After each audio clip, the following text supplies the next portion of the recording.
Klaseng unya na aldaw sa gabus na pampubliko asin pribadong eskwelahan sa Camarines Sur, pigsuspindir ni Governor Luigi Villafuerte huli subuot sa mga pagguuran.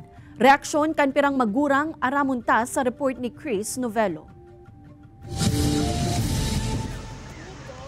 Pigigiyahan ni Sindikan Milaor Camarines Sur an sa iyang grade 1 na aki sa module kaini. Suspendido kaya ang klase ngunya na aldaw sa bilog na probinsya ng Camarines Sur pasado sa memorandum ni Governor Luigi Villafuerte. Daiman malik ang manghinay ni Cindy asin pira pang magurang na sinuspindi ang klase ngunya na aldaw hulita magayman ang kamugtakan kan panahon. Naginayang pumunta. Siyempre po, naano man sa klase niya, taday naman po siya makanood. Noong lang po digdi sir, nagpapara cellphone. Painit mo po baga. Imbes makanood pa ang akit ang sarong aldaw, sayang man po baga.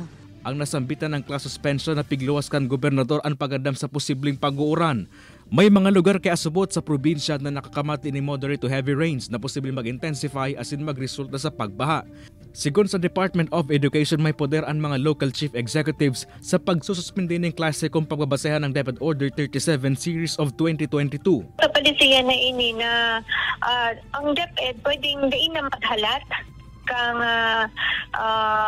advisory coming from the LCS kung naiiling po kang school head na medyo risky or apektado sa iyang mga learners and mga teachers, so they can locally call for a localized suspension of classes. Pinapasiguro man kan ahensya sa mga LG na dapat day mapupundo ang pagkanood kan mga estudyante sa ibong kan pagsuspende ng klase.